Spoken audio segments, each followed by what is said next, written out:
찬송가 269장 찬송하시겠습니다.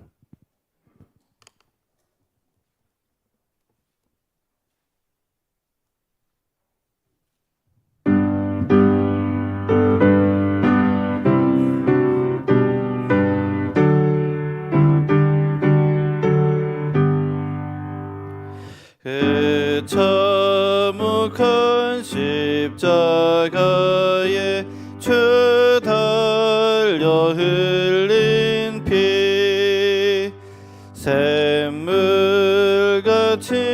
내릴러서 죄 씻어주시네. 값없어도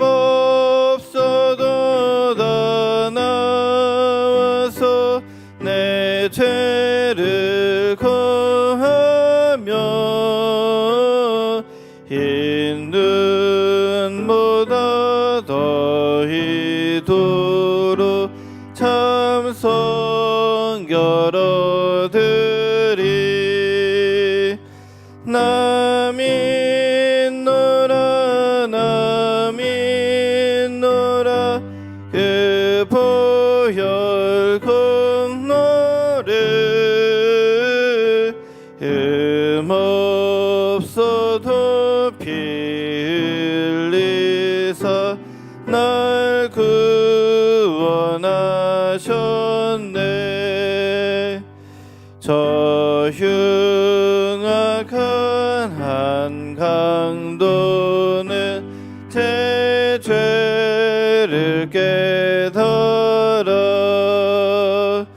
죄 없으신 주 예수를 그 주로 믿었네. 내 지은 죄 흉악하나 주 예수 믿으면 용서받은 강도같이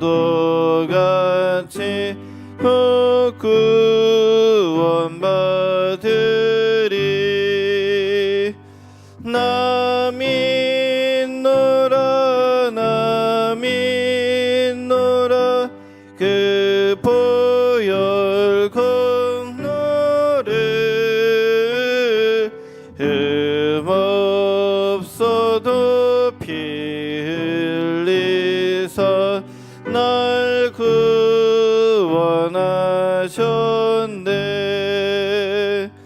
온 백성의 죄 사신 하나님 어린 양 그 십자가 지심으로 온 인류 구했네. 저 영원한 새 나라에 다 같이 모여서 금검은고 한국조로 새 노래 부르리. 나 믿노라 나 믿노라 그 보혈 공로를 흠없어도 피 흘리사 날 구원하셨네. 아멘. 오늘 기도하실 때 양육 사역을 위해서 기도하겠습니다. 어린이로부터 어른에 이르기까지 양육에 대한 사모함을 부어주셔서 예수 그리스도의 장성한 분량에 이르기까지 최선을 다해 훈련받고 배우고 또 주님의 뜻을 깨닫기에 힘쓰는 성도들이 될 수 있도록 기도하겠습니다. 또한 양육을 통하여 말씀을 더 가까이 하여 말씀의 뿌리 내림이 있게 하시고 기도가 호흡이 되게 하시며 배운 대로 순종하여 살아감으로 예수님을 더욱 닮아가며 성장하여 열매 맺는 인생이 될 수 있도록 함께 중보하며 기도하겠습니다. 하나님 아버지, 우리 양광교회 양육사역을 위해서 기도합니다. 하나님 아버지, 어린이로부터 어른에 이르기까지 다양한 훈련의 장이 있습니다. 우리 성도들이 훈련에 대한 사모함을 주옵시고 귀히 여기게 하여 주옵시고, 하나님 주님을 더욱더 닮아가기에 힘쓰는 귀한 인생 될 수 있도록 인도하여 주옵소서. 하나님 아버지, 그냥 우리가 잘하는 법이 없습니다. 하나님 아버지, 가르침을 받고 연단하고 좋은 훈련의 그러한 습관의 틀을 쌓아야 되는데, 하나님 아버지, 온 성도들이 이런 부분에 있어서 적극적이고 최선을 다해 동참하게 하시고, 또 참여한 귀한 성도들의 그 심령 가운데 그 말씀이 온전히 새겨지고, 또한 아버지 온전히 순종하는 삶으로 더욱더 나아감으로 매 순간마다 하나님이 원하시고 기뻐하시는 뜻을 깨닫고 그 말씀대로 또 하나님의 뜻대로 하나님의 마음을 품고 아버지 하나 온전한 순종의 발걸음으로 날마다 승리하며 살아갈 수 있도록 주님께 영광 돌릴 수 있도록 인도하여 주옵소서. 이 모든 것 가운데 주님 영광 받아 주옵소서. 예수님의 이름으로 기도드립니다. 아멘. 오늘 보실 하나님의 말씀은 사도행전 15장 말씀을 세 번역으로 교독하시겠습니다. 몇몇 사람이 유대에서 내려와서 이렇게 신도들을 가르쳤다. 여러분이 모세의 관례대로 할례를 받지 않으면 구원을 얻을 수 없습니다. 그래서 바나바 두 사람과 그들 사이에 적지 않은 충돌과 논쟁이 벌어졌다. 드디어 안디옥 교회는 이 문제로 바울과 바나바와 신도들 가운데 몇 사람을 예루살렘으로 올라가게 해서 사도들과 장로들을 찾아보게 하였다. 그들은 교회의 전송을 받고 떠나서 페니키아와 사마리아를 거쳐가면서 이방 사람들이 회개한 일을 이야기하였다. 그리하여 그들은 그곳의 모든 신도들을 매우 기쁘게 하였다. 예루살렘에 이르러서 그들은 교회와 사도들과 장로들에게 환영을 받고 하나님께서 그들과 함께 행하신 일들을 모두 보고하였다. 그런데 바리새파에 속하였다가 신도가 된 몇 사람이 일어나서 이방 사람들에게도 할례를 행하고 모세 율법을 지키도록 명하여야 합니다 하고 말하였다. 사도들과 장로들이 이 문제를 다루려고 모였다. 많은 논쟁을 한 뒤에 베드로가 일어나서 그들에게 말하였다. 형제 여러분, 여러분이 아시는 대로 하나님께서 일찍이 여러분 가운데서 나를 택하셔서 이방 사람들도 내가 전하는 복음의 말씀을 듣고 믿게 하셨습니다. 그리고 사람의 마음속을 아시는 하나님께서는 우리에게 주신 것과 같이 그들에게도 성령을 주셔서 그들을 인정해 주셨습니다. 하나님께서는 그들의 믿음을 보셔서 그들의 마음을 깨끗하게 하시고 우리와 그들 사이에 아무런 차별을 두지 않으셨습니다. 그런데 지금 여러분은 왜 우리 조상들이나 우리가 다 감당할 수 없던 멍에를 제자들의 목에 메워서 하나님을 시험하는 것입니까? 우리가 주 예수의 은혜로 구원을 얻고 그들도 꼭 마찬가지로 주 예수의 은혜로 구원을 얻는다고 우리는 믿습니다. 그러자 온 회중은 조용해졌다. 그리고 그들은 바나바와 바울이 하나님께서 자기들을 통하여 이방 사람들 가운데 행하신 온갖 표징과 놀라운 일을 보고하는 것을 들었다. 바나바와 바울이 말을 마친 뒤에 야고보가 대답하였다. 형제 여러분, 내 말을 들어보십시오. 하나님께서 이방 사람들을 돌아보셔서 그들 가운데서 자기 이름을 위하여 처음으로 한 백성을 택하신 경위를 시므온이 이야기하였습니다. 예언자들의 말도 이것과 일치합니다. 예언서에 이렇게 기록되어 있습니다. 이 뒤에 내가 다시 돌아와서 무너진 다윗의 집을 다시 짓겠으니 허물어진 곳을 다시 고치고 그 집을 바로 세우겠다. 그래서 남은 사람이 나 주를 찾고 내 백성이라는 이름을 받은 모든 이방 사람이 나 주를 찾게 하겠다. 이것은 주님의 말씀이니 주님은 옛부터 이 모든 일을 알게 해주시는 분이시다.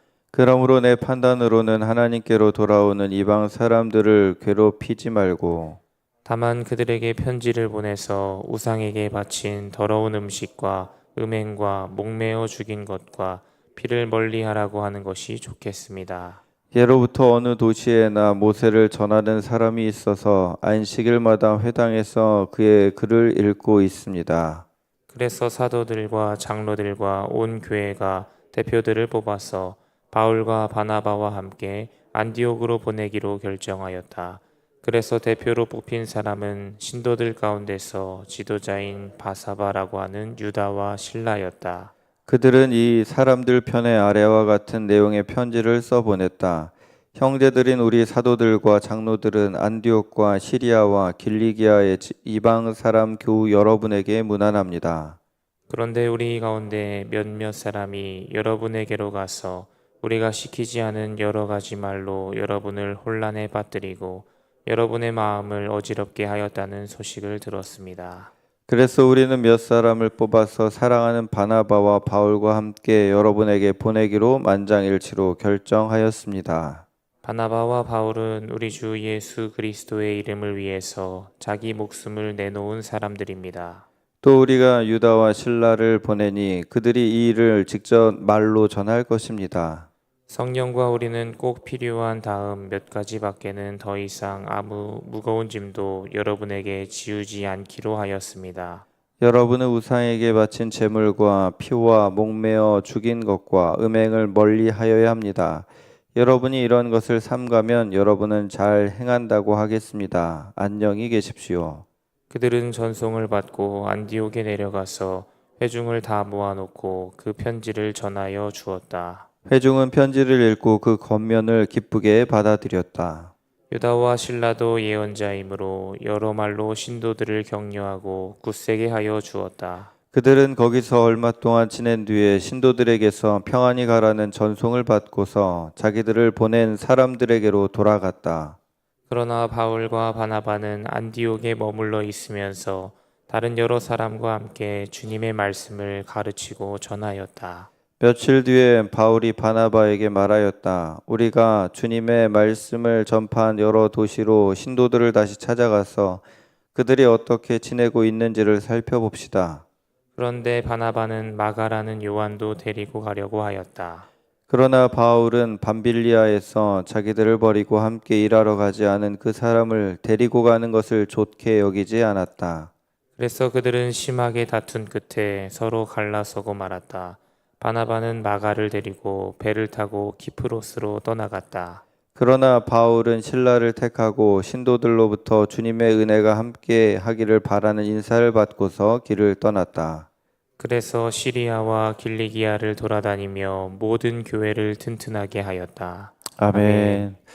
오늘도 복된 날 하나님의 은혜가 충만하시기를 축복합니다. 하나님의 마음은 모든 민족이 예수를 주로 고백하며 주님께 하나님께 돌아오는 것입니다. 예수님의 말씀대로 제자들은 복음을 전하면서 땅끝까지 이르러 복음의 증인으로 살아가기 시작하였습니다. 그래서 유대인들이 주님께 수많은 유대인들이 돌아오기 시작했고 이제는 이방 사람들도 하나님께 예수님을 믿고 하나님의 백성이 되기 시작하였습니다. 구원받는 수를 더하면서 교회는 큰 부흥의 물결을 타는 그러한 놀라운 일들이 이제 계속 보고되고 있습니다. 그런데 바로 이 시점에 교회가 큰 위기에 직면하는 일을 맞이하게 됩니다. 구원에 있어서 유대인들 중에서 이방 사람들이 이렇게 예수님을 믿고 구원받음에 있어서 먼저 할례를 받아야 된다. 그들도 율법을 지켜야 된다. 이런 말도 안 되는 이야기를 하는 사람들이 등장하였다는 겁니다. 유대인들이 이렇게 얘기를 하니까 유대 기독교인들이죠. 이런 얘기를 하니까 이방 사람들이 참 어려워하는 겁니다. 예수님 믿는 게 안 되는구나. 나는 예수님 믿을 수가 없구나. 좌절하는 일들이 있게 되면서 이런 이야기들이 이제 교회 지도자들까지도 다 알게 되었습니다. 이 문제를 어떻게 할 것인가를 위해서 모인 자리가 예루살렘 회의라고 알려진 오늘 읽은 사도행전 15장입니다. 굉장히 중요한 회의가 오늘 이렇게 일어났고 결정이 됐고 또 선포가 됐고 하나님의 뜻이 무엇인지 다시 확인하는 자리가 되었습니다. 이 거대한 문제 앞에서 교회는 이 문제를 해결해야 되는 그러한 귀한 과제를, 중요한 과제를 안게 되었거든요. 큰 부흥이 일어날 때 이런 일들이 종종 일어날 수 있다는 것을 우리는 알아야 됩니다. 그 전에도 예루살렘 교회에서 막 부흥을 할 때 유대인들끼리 헬라파 유대인, 히브리파 유대인들이 이렇게 나누는 부분에 있어서 서로 이렇게 다툼이 한번 일어나지 않았습니까? 그때 7 집사를 세우면서 이 부분을 정리하고 해결하면서 더 큰 부흥을 이뤄갔어요. 이번에는 이방인들에게 복음이 막 전해지면서 또 큰 도전을 이렇게 직면하게 되는데, 이때 그동안에 하나님께서 이 부분에 대해서 인도하셨던 베드로를 통해서라든지 아니면 여러 바울이라는 사도를 통해서라든지 이방 사람들의 구원에 대한 부분을 미리 말씀해 주셔서 이 부분을 베드로 사도가 이렇게 이야기를 하고 바울도 이 부분에 대해서 이야기를 하면서 교회는 이방인들에게 우리도 못하는 율법의 짐을 쥐어서는 안 된다. 예수님을 믿음으로 구원받는다는 사실을 우리가 전하는데 다른 것으로 그들을 괴롭히지 말자라고 전했고, 이것을 그들에게 이제 알려주면서 모든 사람들이 기쁨으로 하나님이 이런 은혜의 역시 하나님이시구나라는 것을 또 함께 들으면서 더 복음이 흥황하는 역사를 이렇게 경험하는 그런 내용입니다. 여러분, 문제가 없으면 좋죠. 근데 문제가 없는 교회가 있겠습니까? 갈등이 없는 교회가 있겠습니까? 뭐가 없는 교회가 이제 좋은 교회라기보다는 갈등 사항이 있더라도 잘 해결하는 교회가 좋은 교회입니다. 갈등이 불거져서 큰 문제가 되고 이것이 많은 안 좋은 영향력이 흘러가는, 그래서 이 부분에서 대처를 못하는 부분이 참 이렇게 연약하고 안 좋은 부분이지만, 살다 보면 서로 간에 오해할 수도 있고 생각이 다를 수도 있고 뭔가 할 때 어려움이 있을 수 있어요. 중요한 것은 그것을 잘 해결하는 데 있는 겁니다. 문제가 무엇인지 사도들은 어떤 것이 이 문제의 가장 근본적인 원인인지를 분석하고 분별하고 또 이 부분을 어떻게 할 것인지 기도하면서 하나님의 뜻을 구했습니다. 그래서 우리 삶 가운데도 여러 가지 어떤 문제가 있을 수 있으나 그것 때문에 우리가 더 이렇게 무너질 수도 있지만 오히려 이것을 잘 해결하면서 더 크게 내 자신의 인생뿐만 아니라 가정도 그렇고 만난 이들 간에도 더 큰 은혜를 경험할 수 있게 되는 것입니다. 맞선다는 것, 뭔가 갈등에 대해서 직면한다는 것, 이건 사실 좀 불편한 일입니다. 그냥 덮어두면 시간 지나면 괜찮아질 일들도 있죠. 그런데 덮어두면 곪고 상하는 일들도 있습니다. 그것을 이렇게 들추는 것이 꼭 그렇게 해야 되나라는 싶은 경우도 있을지 모릅니다. 그래서 어떻게 얘기를 할까 말까라는 이 선상에서 우리는 늘 살아가고 있습니다. 이 얘기를 해주는 것이 그 사람에게 도움이 될까? 이 문제에 대해서 서로 공유하고 얘기하고 대처하는 부분에 있어서 우리가 함께 생각하는 것이 이게 덕스러운 일인가? 참 그런 선상에서 우리는 늘 살아가지 않습니까? 그럴 때 우리는 하나님의 지혜를 구해야 됩니다. 막 어떤 문제마다 우리가 그걸 너무 심각하게 생각해가지고 막 이건 이래 이거 이래 하면서 부정적으로 이야기를 하는 것, 이것도 좋지 않은 일이죠. 그런데 너무 문제를 간과하거나 그냥 방치하거나 그냥 모른 채 하는 것, 이거는 오히려 더 큰 여러 가지 문제들을 야기할 수 있습니다. 우리가 그러면은 어떤 상황에서 어떻게 해야 됩니까? 그건 그때마다 우리가 믿음의 동역자들, 지체들이 늘 기도하면서 하나님의 뜻이 무엇인지 여쭤보면서, 하나님 이럴 때 우리가 어떻게 하면 되겠습니까? 말을 해야 될 때는 말을 해야 되고요. 침묵해야 될 때는 침묵해야 되는 것입니다. 그래서 여러 가지 공동체 안에 어떤 질서의 원리들이 있지 않습니까? 그래서 교육자들이 이런 부분에 있어서 늘 하나님의 어떤 뜻을 구하면서 얘기할 때는 얘기하고 중지할 때는 중지하고 가르칠 때는 가르치는 겁니다. 그래서 우리 담임 목사님과 우리 교육자들이 이런 부분에서 늘 하나님의 뜻으로 성도들을 잘 이끌어 나갈 수 있도록 늘 기도해 주시기 바라고요. 또한 성도들도 여러 가지 일들 가운데 또한 삶의 영역 가운데 하나님, 제가 하나님의 뜻을 이야기하고 하나님이 원하시는 부분에 있어서 이렇게 뒤로 물러가거나 아니면은 그냥 지켜만 보지 않고 이야기할 때는 이야기할 수 있는 용기와 믿음과 또한 덕스러운 마음과 사랑을 주셔서 이 일들이 하나님의 뜻 가운데 풀리는 역사가 일어날 수 있도록 기도하시기 바랍니다.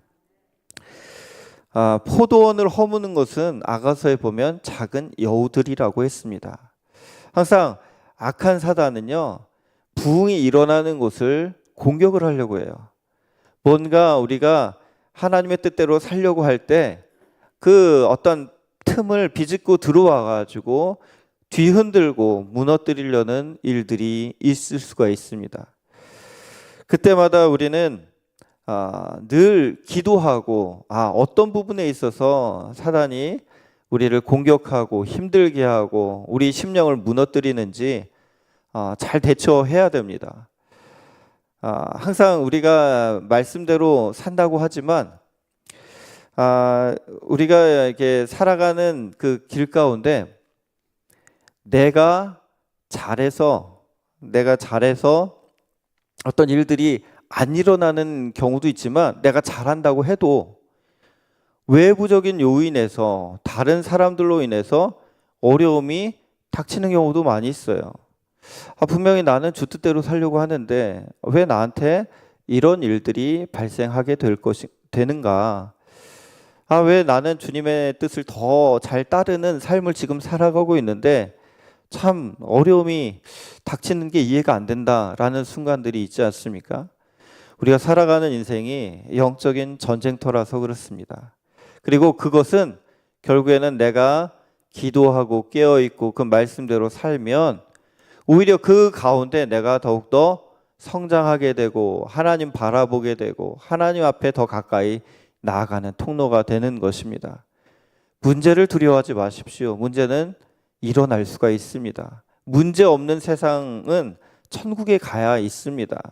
어차피 이 세상에서는 서로가 다 연약하고 그 약점을 통해서 악한 영들이 역사할 수도 있고 또 예기치 못한 일들이 발생할 수가 있습니다. 그럴 때 하나님 어떻게 하면 될까요? 주님 도와주세요. 하나님께서 다스려 주세요. 우리는 이렇게 주님께 엎드리고 늘 주님 앞에 항상 깨어있는 그러한 믿음의 승리자들이 되시기를 주님의 이름으로 축원합니다. 자, 이렇게 놀라운 일을 전했습니다. 자, 그러면은 이방 사람들에게는 이제 4가지에 대해서만 주의하라라고 얘기하잖아요. 우상에게 바친 더러운 음식을 먹지 않는 부분, 음행하지 않는 부분, 목매어 죽인 것을 먹지 않는 부분, 피를 먹지 않는 것. 이게 먹지 않는 데에 대한 규정이 3가지고요. 삶에 대한 규정이 1가지입니다. 이게 4가지를 지정해서 이런 부분은 조심하십시오라고 합니다. 자, 이 말씀은 어떤 것을 의미합니까? 우리가 은혜로 구원받잖아요. 믿음을 통하여 하나님이 주신 선물을 받습니다. 그러면 율법은 전혀 필요 없습니까? 구원에 있어서 율법이 구원의 전제가 되진 않지만 율법은 소중하다는 것을 우리는 기억해야 됩니다. 왜냐하면 하나님 백성답게 살게 할 수 있는 그 틀은 바로 율법에 있기 때문입니다. 율법 폐기론자가 되어서는 안 돼요. 율법 다 쓸데없지라고 얘기해서는 안 되는 겁니다. 나는 자유해라고 하면서 죄악을 마음대로 짓는다. 이거 방종입니다. 나는 구원받았어. 그래서 어떤 것에서도 난 자유해라고 하면서 하나님의 뜻이고 뭐고 아무 생각을 안 하고 내가 원하는 대로 행한다? 이게 과연 구원받은 자의 모습입니까? 아니라는 겁니다. 우리가 율법이라는 것을 다른 말로 우리가 어떠한 족쇄라든지 이런 걸로 해석을 하면 안 되는 거예요. 하나님이 나에게 원하시는 하나님 백성다운 삶의 모습이 바로 율법이라고 할 수가 있습니다. 그 율법을 통해서 하나님이 무엇을 원하시는지를 알 때 우리가 그 율법을, 하나님의 말씀을 귀히 여기는 거예요. 시편을 한번 읽어보세요. 주의 말씀은 내 발의 등이요 내 길의 빛입니다. 율법, 그 말씀을 사모하여서 주야로 묵상합니다. 이 말씀이 내 입술에 꿀송이 같이 답니다. 왜 그렇게 얘기합니까? 여러분, 우리가 구원 받았으면 하나님 말씀이 더 좋아져야 되는 거예요. 구원받은 백성은 하나님 말씀 따르는 게 기쁨이 되어야 되는 줄 믿으시기 바랍니다. 나는 그거 필요 없어. 이것은 정말 위험한 얘기고요. 믿음이 없는 얘기고요. 하나님의 뜻과 전혀 상관없는 이야기가 됩니다. 율법을 지켜야 구원받는 건 아닙니다. 하지만 우리가 주님을 기쁘시게 하기 위해선 하나님이 정해놓으신 질서를 따르는 것, 이것이 내 영의 유익이 되고 하나님을 영화롭게 한다는 사실 꼭 기억하시기 바랍니다. 끝으로 이러한 일들을 이제 4가지를 정해서 알려주니까 이방 사람들이 너무나도 고마워했어요. 야, 이것만 하면 되지. 이건 우리도 할 수 있지. 라고 하면서 기쁜 마음으로 예수님 믿고 구원받은 삶을 살아가기 시작했습니다. 이 일을 베드로와 바울이 이렇게 감당했거든요. 그리고 이제 베드로와 바울이 이런 얘기를 합니다. 바울이 1차 선교 여행을 다녀왔었거든요. 그래서 다시 교회들에 가가지고 어떻게 하고 있는지 한번 살펴봅시다 라고 하면서 베드로와 동역을 제안합니다. 그래서 베드로 좋습니다. 같이 가시죠. 그럼 누구랑 같이 갈까요? 라고 하는 이런 마당에 생각지도 않은 문제가 생긴 거예요. 이 마가라고 하는 요한, 그러니까 마가거든요. 이 마가가 1차 전도 여행 때 중도 탈락했어요. 하다가 힘들다고 그냥 왔어요. 그러니까 베드로가 마가 다시 데려갑시다 라고 했고, 바울은 좀 원칙주의자잖아요. 아니 중간에 이렇게 자기가 이렇게 떠나간 사람을 어떻게 데려갑니까? 이러면 그 사람에게도 좋은 게 아니에요. 바로 데려가면 이 사람 뭘 배웁니까? 지금은 안 됩니다 라고 얘기했어요. 근데 이 얘기가 둘이 너무 치열했어요. 데려가자, 안 된다. 자, 39절을 한번 보실까요? 그래서 그들은 심하게 다툰 끝에 서로 갈라서고 말았다. 바나바는 마가를 데리고 배를 타고 키프로스로 떠나갔다. 자, 둘이 어떻게 했다고요? 심하게 다퉜습니다. 그리고 갈라섰습니다. 예. 참 이게 좀 아이러니이죠. 비진리에 대해서는 목숨 걸고 지켰던 두 사람이 관용과 이해가 필요한 부분에서 목숨 걸고 싸웠어요. 베드로와 바나바와 바울. 아까 제가 베드로라고 자꾸 얘기해서 죄송해요. 예. 바나바와 바울입니다. 베드로 여기 안 들어갔어요. 예, 바나바와 바울. 예, 바나바와 바울이 서로 심하게 다툰 거예요. 심하게 다투더니 갈라섰어요. 둘도 약점이 있는 사람임을 우리가 다시 확인하는 자리죠. 이들이 틀린 말을 하는 게 아니에요. 바나바 입장에서 마가 잘못했지만 다시 기회를 주자, 이것도 맞는 소리고요. 바울의 입장에서는 선교 사명을 그렇게 무책임하게 회피한 사람을 바로 데려가는 것은 이건 마가한테도 좋은 교훈이 되지 않는다. 바로 데려갈 수 없다. 이것도 맞는 소리예요. 서로 간의 의견이 완전히 틀린 게 아니에요. 그렇다면 뭡니까? 기도하고 하나님의 뜻을 따르고 한쪽이 양보하고 그랬어야 되는 문제를 끝까지 고집하다가 이런 일들이 발생을 했거든요. 그런데 이 놀라운 일은 무엇인 줄 아십니까? 둘이 그렇게 해서 갈라졌지만 하나님은 하나님 일을 여전히 하셨다는 겁니다. 하나님은 이들이 비록 그런 부분에 있어서 마음이 좀 상하고 그런 부분이 있다 하더라도 이들을 각각 사용하셔서 이들이 가는 곳곳에 하나님의 은혜가 흐르게 하시고 교회마다 견고하게 세워지게 하시고 또 많은 사람들이 하나님께 돌아오는 역사를 일으키셨다는 거예요. 우리는 실수투성이에요. 우리 바울도 이러고 바나바도 이랬어요. 우리 안에도 이런 일들이 있을 수 있어요. 그렇다고 해서 하나님의 일이 안 일어나느냐? 그렇지 않다는 거예요. 하나님은 하나님의 일을 여전히 하고 계시고요. 우리가 힘들고 지치고 연약하더라도 하나님은 다시 일으키셔서 하나님 나라의 놀라운 일을 맡겨주시고 감당케 하시는 것입니다. 내가 뛰어나서 하나님 일을 하시는 거지 아니라는 거예요. 하나님께서 우리를 통해서 일하실 때 우리의 연약함을 보듬어 주시고 하나님의 능력으로 그 일들이 되게 하시는 것을 믿으면서 하나님 오늘도 내게 열정을 주시되 겸손한 마음 주옵소서. 제가 일을 할 때 늘 주님을 바라보게 하시고 관용의 마음과 사랑의 마음과 덕스러운 마음으로 이렇게 화합을 이루고 하나됨을 이루어서 하나님의 뜻을 온전히 펼치는 통로가 될 수 있도록 기도하시기 바랍니다. 여러분의 있는 곳에 부흥의 역사가 일어나길 바라고요. 또 하나님을 영화롭게 하는 아름다운 일들이 펼쳐지시기를 주님의 이름으로 축원합니다. 두 가지를 묵상하겠습니다. 첫 번째, 요즘 고민하게 하는 문제가 있습니까? 진리를 위협하는 문제입니까? 내가 용납하면 풀리는 문제입니까? 분별하여 주님의 마음으로 대처할 수 있도록 기도합시다. 두 번째, 포도원을 허무는 건 작은 여우들인데 혹시 가정에서 내 삶에서 여우같이 침투하여 활개치는 거짓, 악한 감정, 죄, 게으름 등이 있습니까? 이것을 찾아내어 쫓아내도록 합시다. 그리고 하나님의 보호하심을 구하며 온전히 하나 되는 가정이 되도록 기도하시기 바랍니다. 기도하시겠습니다. 은혜로우신 하나님, 오늘도 우리에게 귀한 생명 허락하여 주시고 말씀을 청종하며 또 기도 가운데 하나님의 뜻대로 살려는 뜨거운 열망을 더하여 주시니 감사합니다.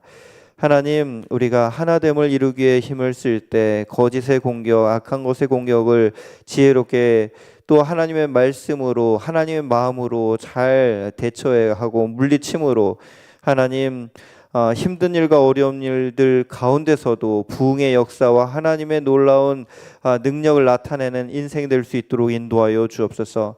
가정마다 하나님의 평안이 있게 하시고 우리가 있는 곳에 하나님의 놀라우신 은혜가 흐를 수 있도록 역사하여 주옵소서.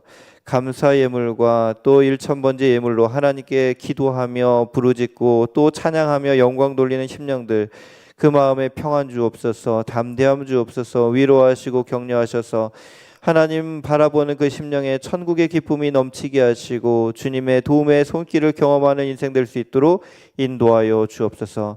예수님의 이름으로 기도드립니다. 아멘.